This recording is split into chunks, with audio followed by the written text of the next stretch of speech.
الصلاة والسلام عليك يا سيدي يا رسول الله. إلى حضرة نبينا جد الحسن والحسين محمد صلى الله عليه وسلم الفاتحة. أعوذ بالله من الشيطان الرجيم. بسم الله الرحمن الرحيم. الحمد لله رب العالمين الرحمن الرحيم مالك يوم الدين. إياك نعبد وإياك نستعين. اهدنا الصراط المستقيم صراط الذين أنعمت عليهم غير المغلوب عليهم ولا الضالين آمين. قال ابن إسحاق لما كان اليوم السابع ذبح عنه جده عبد المطلب وقام بأمره كما يجب ودعا قريشا وأطعمهم وأكرمهم. فلما أكلوا قالوا يا عبد المطلب ما سميت ابنك؟ قال سميته محمدا صلى الله عليه وسلم. فقالوا قد رغبت عن أسماء آبائك. قال أردت أن يحمده من على الغبراء محمدا سموا نبي الهدى وهو أحق الناس بالحمد. صلى عليه الله ما أشرقت شمس الضحى في ذلك السعد.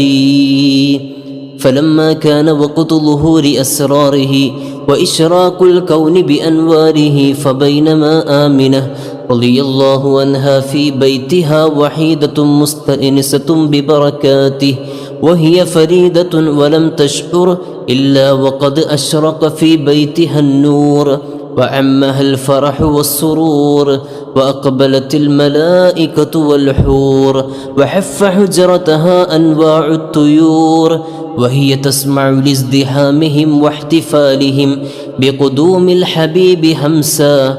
وكيف لا وسيد العالمين في بيتها أمسى. اللهم صل وسلم وبارك عليه.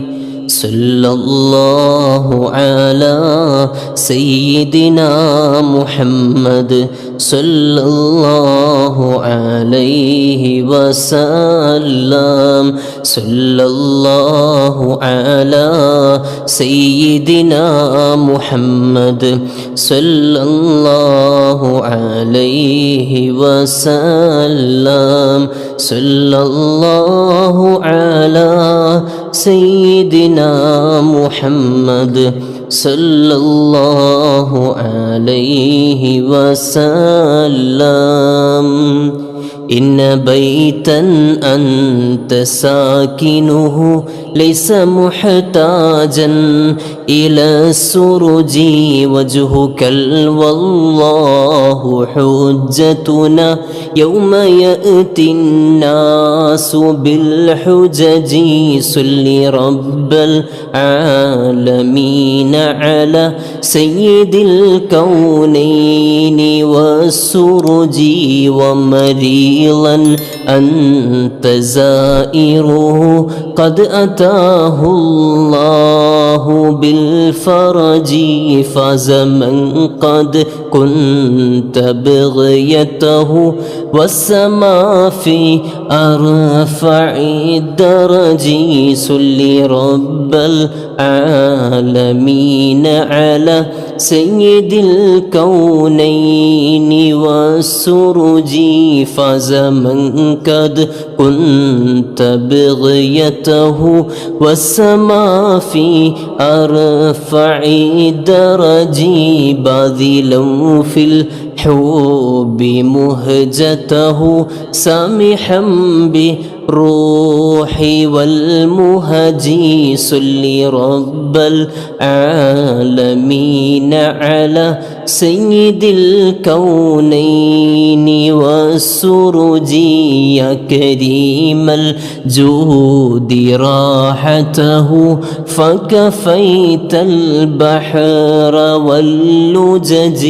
أنت منجينا من الحرق من لهيب النار الأنوار والأجج صل رب العالمين على سيد الكونين والسرج ذنبنا ماحي لا يمنعنا من ظروف الدمع والعجج حبكم في قلبنا محو من رئين الذنب والحرج صل رب العالمين على سيد الكونين والسرج صبكم والله لم يخب لكمال الحسن والبهج إننا نرجو لشافعنا لصلاح الدين والنهج صل رب العالمين على سيد الكونين والسرج وهو نجانا من البلوى طيبه في العالم الأرجي ربي وارزقنا زيارته قبل قبض الروح والخرج صل رب العالمين على سيد الكونين والسرج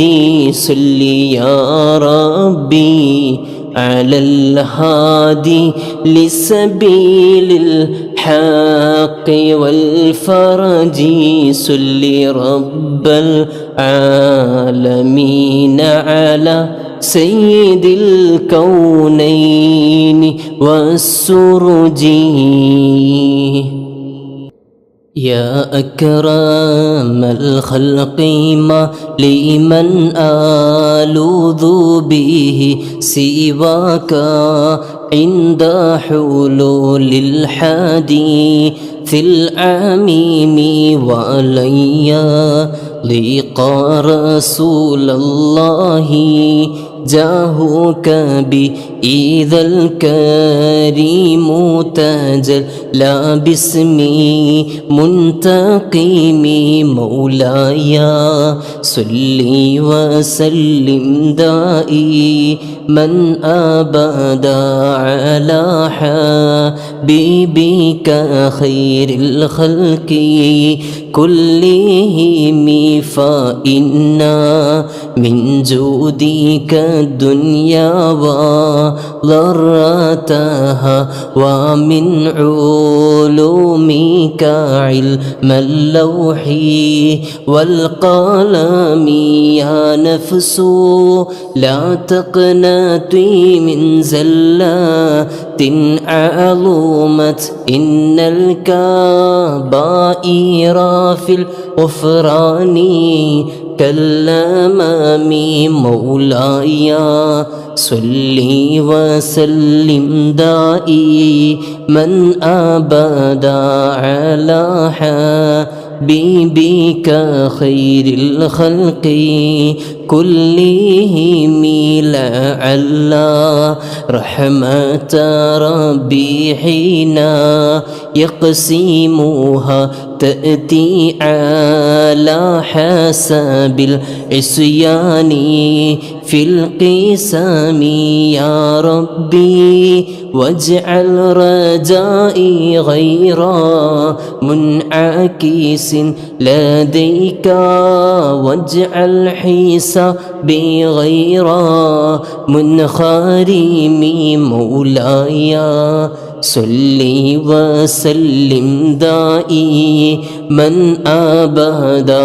على حبيبك خير الخلق كلهم والتف بعبدك في الدارين إنا له صبرا متى تدعوه الأهوال ينهزمي وإذا لي صحبي صلاة منك دائمة على النبي بمنهل ومنسجم مولاي صلي وسلم دائما أبدا على حبيبك خير الخلق كلهم والآل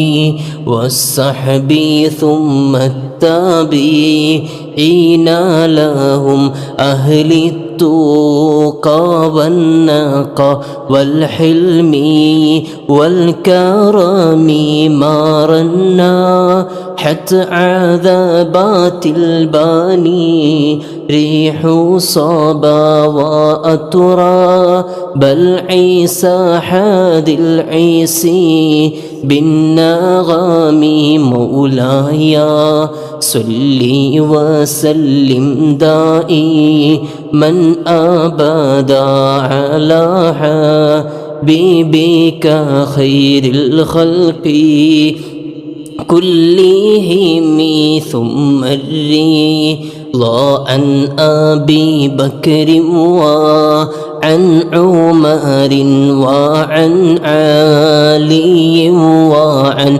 عثمان ذي الكرم سعد سعيد زبير طلحة وأبي عبيدة وابن عوف عسير الكرم مولاي صلي وسلم دائما أبدا على حبيبك خير الخلق كلهم يا ربي بالمصطفى بلغ ما قاصدنا واغفر لنا ما مضى يا واسع الكرم يا ربي بالمصطفى بلغ ما قاصدنا واغفر لنا ما مضى يا واسع الكرم يا ربي بالمصطفى بلغ ما قاصدنا واغفر لنا ما مضى يا واسع الكرم مولاي صلي وسلم دائما أبدا على حبيبك خير الخلق كلهم. الحمد لله رب العالمين. اللهم صل على سيدنا محمد وعلى آل سيدنا ومولانا محمد صلاة تنجينا بها من جميع الأهوال والبليات وتسلمنا بها من جميع الأسقام والآفات وتطهرنا بها من جميع السيئات وتغفر لنا بها جميع الخطيئات وتقضي لنا بها جميع الحاجات وترفعنا بها عندك أعلى الدرجات وتبلغنا بها أقصى الغايات من جميع الخيرات في الحياة وبعد الممات. റഹ്മാനും റഹീമുമായ രാജസയ്യിദായ മലിക്കുൽ ജബ്ബാറായ അല്ലാഹ്, ഞങ്ങളുടെ മജ്ലിസിനെ നീ സ്വീകരിക്കണേ റഹ്മാനെ. അള്ളാഹുവെ, ഞങ്ങൾ ഇത്രയും സമയം മുത്തുനബി തങ്ങളുടെ മദ്ഹുകൾ ചൊല്ലി അള്ളാഹുവെ ഇതെല്ലാം റസൂലുള്ളാഹി സ്വല്ലല്ലാഹു അലൈഹി വസല്ലം തങ്ങളുടെ ഹദറത്തിലേക്ക് നീ എത്തിച്ചു കൊടുക്കണേ റഹ്മാനെ. അവിടുത്തെ ശഫാഅത്തിൽ ഞങ്ങൾ ഉൾപ്പെടുത്തണേ അള്ളാഹ്. അവിടുത്തോടുള്ള മഹബ്ബത്ത് ഞങ്ങളുടെ ഹൃദയത്തിൽ നീ ഏറ്റി നൽകണേ റഹ്മാനെ. ഒരുപാട് തവണ മദീനയിൽ പോകാനും അസ്സലാത്തു വസ്സലാമു അലൈക യാ സയ്യിദി യാ റസൂലല്ലാഹ് എന്ന് പച്ച ഖുബ്ബയുടെ അടുത്ത് പോയി പറയാൻ ഞങ്ങൾക്ക് നീ തൗഫീഖ് നൽകണേ അല്ലാഹ്. നീ ഭാഗ്യം നൽകണേ റഹ്മാനെ. അള്ളാഹുവെ ഞങ്ങളിൽ നിന്ന് മരണപ്പെട്ടു പോയവരുടെ ഹളറത്തിലേക്ക് നീ എത്തിച്ചു കൊടുക്കണേ അല്ലാ.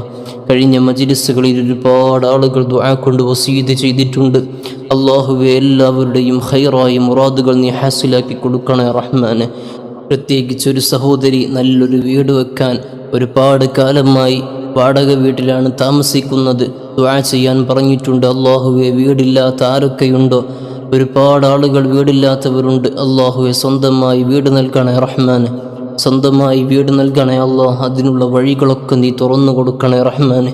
ഈ മൗലിദിൻ്റെ ബറക്കത്ത് കൊണ്ട് അടുത്ത മൗലിദാകുമ്പോഴേക്ക് അടുത്ത റബീഉൽ അവ്വലിന് മുമ്പ് തന്നെ എല്ലാവർക്കും നല്ല വീട് നീ നൽകണേ റഹ്മാനെ. മറ്റൊരു സഹോദരി മകളുടെ വിവാഹം ശരിയാക്കാൻ ദുആ ചെയ്യാൻ പറഞ്ഞിട്ടുണ്ട്. അള്ളാഹുവെ വിവാഹപ്രായമെത്തിയവർക്കൊക്കെ അനുയോജ്യമായ ഇണകളെ നൽകണേ അല്ലാഹ്, സ്വാലിഹീങ്ങളായ ഇണകളെ നൽകണേ അല്ലാഹ്. മുറാദുകൾ ഹാസിലാകാൻ അള്ളാഹുവെ ഞങ്ങളുടെ മനസ്സിലുള്ള മുറാദുകളൊക്കെ ഹാസിലാക്കി തരണേ അല്ലാഹ്. ഈ മജ്ലിസിൽ പങ്കെടുക്കുന്ന ആർക്കൊക്കെ എന്തെല്ലാം ഖൈറായ മുറാദുകളുണ്ടോ, ഉദ്ദേശങ്ങളുണ്ടോ, അതൊക്കെ ഈ മജ്ലിസിൻ്റെ ബറക്കത്ത് കൊണ്ട് റാഹത്തിലാക്കി തരണേ റഹ്മാനെ. ഇവരുന്ന് ഈ റബീഉൽ അവ്വൽ 7 ഉപ്പയുടെ ആണ്ടാണ് എന്ന് പറഞ്ഞ് ഒരു സഹോദരി നജ്മു റിയാസ് എന്ന ഒരു സഹോദരി ദുആ ചെയ്യാൻ പറഞ്ഞിട്ടുണ്ട്. അള്ളാഹുവെ അവർക്ക് നീ മഗ്ഫിറത്ത് നൽകണേ അല്ലാഹ്. ആ ഉപ്പയുടെ ഖബർ ജീവിതം റാഹത്തിലാക്കി കൊടുക്കണേ റഹ്മാനെ, സ്വർഗമാക്കി കൊടുക്കണേ അല്ലാഹ്. മകൻ്റെ സ്വഭാവം നന്നാകാൻ അള്ളാഹുവെ ഞങ്ങളുടെയൊക്കെ മക്കളെ സ്വാലിഹീങ്ങളാക്കണേ റഹ്മാനെ, സ്വാലിഹീങ്ങളാക്കണേ റഹ്മാനെ. ഈ റബീഉൽ അവ്വൽ 6 വാപ്പച്ചിയുടെ ആണ്ടായിരുന്നു ദുആ ചെയ്യാൻ. അള്ളാഹുവെ അവർക്ക് നീ മഗ്ഫിറത്ത് നൽകണേ അല്ലാഹ്, മഗ്ഫിറത്ത് നൽകണേ അല്ലാഹ്. ഹജ്ജും ഉംറയും ചെയ്യാൻ അള്ളാഹുവെ ഞങ്ങൾക്കൊക്കെ അതിന് തൗഫീഖ് നൽകണേ റഹ്മാനെ. അള്ളാഹുവെ നീ തൗഫീഖ് നൽകണേ റഹ്മാനെ. മരണപ്പെട്ടു പോയ മകന് വേണ്ടി ദുആ ചെയ്യാൻ പറഞ്ഞിട്ടുണ്ട്. ഒരു മാസം മുമ്പ് മരണപ്പെട്ടതാണ്, ചെറിയ പ്രായത്തിൽ മരണപ്പെട്ടതാണ്. അള്ളാഹുവെ ആ മാതാപിതാക്കൾക്ക് ക്ഷമ കൊടുക്കണേ റഹ്മാനെ. അള്ളാഹുവെ ആഖിറത്തിൽ കൈപ്പിടിക്കുന്ന നല്ല മകനാക്കി നീ മാറ്റണേ റഹ്മാനെ. മകന് പെണ്ണ് ശരിയാകാൻ അള്ളാഹുവെ വിവാഹപ്രായമെത്തിയവർക്കൊക്കെ അനുയോജ്യമായ ഇണകൾ നൽകണേ അല്ലാഹ്. അതുപോലെ തന്നെ ഭർത്താവിൻ്റെ അസുഖം മാറാൻ അള്ളാഹുവെ ആർക്കൊക്കെ അസുഖങ്ങളുള്ളവരുണ്ടോ എല്ലാവർക്കും ആജിലായ ശിഫ നൽകണേ അല്ലാഹ്, ശിഫ നൽകണേ റഹ്മാനെ. ഭർത്താവിൻ്റെ ജോലി ശരിയാകാൻ അള്ളാഹുവെ എല്ലാവരുടെയും ജോലികളിൽ ബറക്കത്ത് നൽകണേ അല്ലാഹ്. ജോലിയില്ലാത്തവർക്ക് ജോലി നൽകണേ അല്ലാഹ്. ജോലിയിൽ തടസ്സമുള്ളവർക്ക് അതൊക്കെ ഈ മജ്ലിസിൻ്റെ മൗലിദിൻ്റെ ബറക്കത്ത് കൊണ്ട് നീ അതൊക്കെ മാറ്റണേ റഹ്മാനെ. അതുപോലെ തന്നെ കുട്ടിയുണ്ടാവാൻ അള്ളാഹുവെ മക്കളില്ലാത്തവർക്കൊക്കെ നീ മക്കളെ നൽകണേ അല്ലാഹ്. സ്വാലിഹീങ്ങളായ സന്താനങ്ങൾ നൽകണേ റഹ്മാനെ. അതുപോലെ മറ്റൊരു സഹോദരൻ്റെ ആണ്ടാണ് ദുആ ചെയ്യാൻ പറഞ്ഞിട്ടുണ്ട്. അള്ളാഹുവെ മരണപ്പെട്ടു പോയ ആ സഹോദരന് നീ മഗ്ഫിറത്ത് നൽകണേ അല്ലാഹ്, മഗ്ഫിറത്ത് നൽകണേ റഹ്മാനെ. അതുപോലെ തന്നെ ഉപ്പയുടെ ക്യാൻസർ മാറാൻ ഖദീജ എന്ന സഹോദരി അള്ളാഹുവെ അവരുടെ ക്യാൻസർ നീ ശിഫയാക്കണേ അല്ലാഹ്. അള്ളാഹുവെ മാരകമായ അസുഖങ്ങൾ അള്ളാഹ് ഞങ്ങൾക്ക് ആർക്കും നൽകി പരീക്ഷിക്കല്ല റഹ്മാനെ. അള്ളാഹുവെ അസുഖമുള്ളവർക്ക് എത്രയും പെട്ടെന്ന് ശിഫ നൽകണേ അല്ലാഹ്, ശിഫ നൽകണേ അല്ലാഹ്, ശിഫ നൽകണേ റഹ്മാനെ. അതുപോലെ തന്നെ കടം വീടാൻ വേണ്ടി ഒരുപാട് ആളുകൾ കടം വീടാൻ ദുആ ചെയ്യാൻ പറഞ്ഞിട്ടുണ്ട്. അള്ളാഹുവെ എല്ലാവരുടെയും കടങ്ങൾ നീ വീട്ടിക്കൊടുക്കണേ അല്ലാഹ്. അതുപോലെ തന്നെ എക്സാമാണ്, വിജയിക്കാൻ കുട്ടികൾക്കൊക്കെ എക്സാം നടക്കുന്ന സമയമാണ്. അള്ളാഹുവെ നല്ല ബുദ്ധിശക്തിയും ഓർമ്മശക്തിയും നൽകണേ അല്ലാഹ്. അള്ളാഹുവെ നല്ല വിജയം നൽകണേ അല്ലാഹ്. അതുപോലെ തന്നെ UAE-യിലുള്ള ഭർത്താവിൻ്റെ ലൈസൻസ് എത്രയും പെട്ടെന്ന് റെഡിയായി കിട്ടാൻ ദുആ ചെയ്യാൻ പറഞ്ഞിട്ടുണ്ട്. അള്ളാഹുവെ നീ ഖൈറിലാക്കണേ അല്ലാഹ്. അതുപോലെ തന്നെ മകൻ്റെ ബിസിനസ്സിൽ തടസ്സങ്ങളുണ്ട്, അതൊക്കെ ഒന്ന് നീങ്ങി കിട്ടാൻ വേണ്ടി ദുആ ചെയ്യാൻ പറഞ്ഞിട്ടുണ്ട്. അള്ളാഹുവെ നീ റാഹത്തിലാക്കി കൊടുക്കല്ലാ. അതുപോലെ കടം വീടാൻ, മക്കളുണ്ടാകാൻ, അതുപോലെ സ്ഥലം ഈ മാസം രജിസ്റ്റർ ചെയ്യാൻ കുറി കിട്ടാനുണ്ട്, അത് കിട്ടാനും. അതുപോലെ തന്നെ മകൻ്റെ വീട് അതും കടത്തിലാണ്, കുറി കിട്ടിയാൽ അതും ശരിയാകും. അപ്പോൾ കുറി കിട്ടാൻ വേണ്ടി ദുആ ചെയ്യാൻ പറഞ്ഞിട്ടുണ്ട്. അള്ളാഹുവെ അവരുടെ കടങ്ങളൊക്കെ എത്രയും പെട്ടെന്ന് വീട്ടണേ റഹ്മാനെ. സ്ഥലം രജിസ്റ്റർ ചെയ്യാനുള്ള ക്യാഷ് അതൊക്കെ എത്രയും പെട്ടെന്ന് ആ കുറിയിലൂടെ നീ നൽകണേ അല്ലാഹ്, നീ നൽകണേ റഹ്മാനെ. വീട്ടിലെല്ലാവർക്കും മഞ്ഞപ്പിത്തമാണ്, ദുആ ചെയ്യാൻ അള്ളാഹുവെ നീ ശിഫ നൽകണേ അല്ലാഹ്, ശിഫ നൽകണേ റഹ്മാനെ. അത്തരം പകർച്ചവ്യാധികളിൽ നിന്ന് ഞങ്ങളെല്ലാവരെയും കാത്തുരക്ഷിക്കണേ അല്ലാഹ്. അതുപോലെ ഉമ്മയുടെ ആണ്ടിൻ്റെ മാസമാണ് റബീഉൽ അവ്വൽ. അള്ളാഹുവെ ആ ഉമ്മാക്ക് മഗ്ഫിറത്ത് നൽകണേ അല്ലാഹ്, മഗ്ഫിറത്ത് നൽകണേ റഹ്മാനെ. ഭർത്താവിൻ്റെ രോഗം ഷിഫയാകാൻ സലീന എന്ന സഹോദരി അള്ളാഹുവിന് ശിഫ നൽകണേ അല്ലാഹ്, ശിഫ നൽകണേ റഹ്മാനെ. വീട് പണി പൂർത്തിയാകാൻ മറ്റൊരു സഹോദരി, ഇങ്ങനെ ഒരുപാട് ആളുകൾ വായിച്ചാൽ തീരൂല. അള്ളാഹു എല്ലാവരുടെയും മുഴുവൻ ഉദ്ദേശങ്ങളും നിറവേറ്റി കൊടുക്കണേ അള്ളാഹ്, നിറവേറ്റി കൊടുക്കണേ റഹ്മാനെ. ഈ മൗലിദ് മജ്ലിസിൽ കമൻറ്റിലൂടെ ദുആ ചെയ്യാൻ പറയുന്നത് വലിയ പ്രതീക്ഷയോടെയാണ്. മുത്തുനബിയുടെ മദ്ഹ് ചൊല്ലിക്കൊണ്ടല്ലേ ചോദിക്കുന്നത്. അതിന് ഇജാബത്തുണ്ട് എന്ന പൂർണ്ണമായ വിശ്വാസത്തോടെയാണ് ഓരോരുത്തരും ദുആ ചെയ്യാൻ പറയുന്നത്. അള്ളാഹുവെ, ഇനി വായിക്കാത്തത് നൂറുകണക്കിന് ആളുകൾ. അള്ളാഹു എല്ലാവരുടെയും മുഴുവൻ ഉദ്ദേശങ്ങളും നിറവേറ്റി കൊടുക്കണേ അള്ളാഹ്, നിറവേറ്റി കൊടുക്കണേ റഹ്മാനെ. എല്ലാവർക്കും ഫതഹ് നൽകണേ അള്ളാഹ്. ഞങ്ങളുടെ വീടുകളിൽ ഈ മൗലിദ് പാരായണം കൊണ്ട് വലിയ ബറക്കത്ത് നൽകണേ അള്ളാഹ്, ബറക്കത്ത് നൽകണേ റഹ്മാനെ. അള്ളാഹു ഞങ്ങൾ ആരെയും നിരാശരാക്കല്ല അള്ളാഹ്. അള്ളാഹു ആഖിബത്ത് നന്നായുള്ള നല്ല മരണം നൽകണേ റഹ്മാനെ. അള്ളാഹുവെ, നിശ്ചയിച്ച വിവാഹങ്ങൾ, നിക്കാഹുകൾ എല്ലാം റാഹത്തായി നടത്താൻ നീ തൗഫീഖ് നൽകണേ അള്ളാഹ്, നീ തൗഫീഖ് നൽകണേ റഹ്മാനെ. അള്ളാഹുവെ, ദിവസവും ഞങ്ങളുടെ ഈ മജ്ലിസ് നൂറാനിൽ പങ്കെടുക്കുന്ന ആയിരക്കണക്കിന് ആളുകളുണ്ട്. അള്ളാഹു എല്ലാവരുടെയും മുഴുവൻ ഉദ്ദേശങ്ങളും നിറവേറ്റണേ അള്ളാഹ്, നിറവേറ്റി കൊടുക്കണേ അള്ളാഹ്. മുത്തുനബിയോടുള്ള മഹബത്ത് വർദ്ധിപ്പിക്കണേ അള്ളാഹ്. അതുപോലെ നമ്മുടെ മുതഅല്ലിമീങ്ങളുടെ ചെലവിലേക്ക് സംഭാവനകൾ ചെയ്യുന്നവരുണ്ട്. അള്ളാഹു തആല എല്ലാവർക്കും ഖൈറും ബറക്കത്തും നൽകട്ടെ. അവരുടെ മുറാദുകളൊക്കെ അള്ളാഹു ഹാസിലാക്കി തരുമാറാകട്ടെ. ആ സദഖ ആഖിറത്തിൽ കാണാൻ പറ്റുന്ന നല്ല സദഖയായി അള്ളാഹുവെ നീ സ്വീകരിക്കണേ അള്ളാഹ്. മുതഅല്ലിമീങ്ങളുടെ ശുപാർശയിൽ അവരെ നീ ഉൾപ്പെടുത്തണേ റഹ്മാനെ. അള്ളാഹുവെ, മുതഅല്ലിമീങ്ങളുടെ ദുആകളിൽ അവരെ ഉൾപ്പെടുത്തണേ റഹ്മാനെ. അള്ളാഹുവെ, ഇവരിൽ നിന്നൊക്കെ മരണപ്പെട്ടു പോയവരിലേക്ക് അവർ ചെയ്യുന്ന സദഖയുടെ സവാബിനെ നീ എത്തിച്ചു കൊടുക്കണേ റഹ്മാനെ. ആമീൻ ബിറഹ്മതിക യാ അർഹമർ റഹീമീൻ.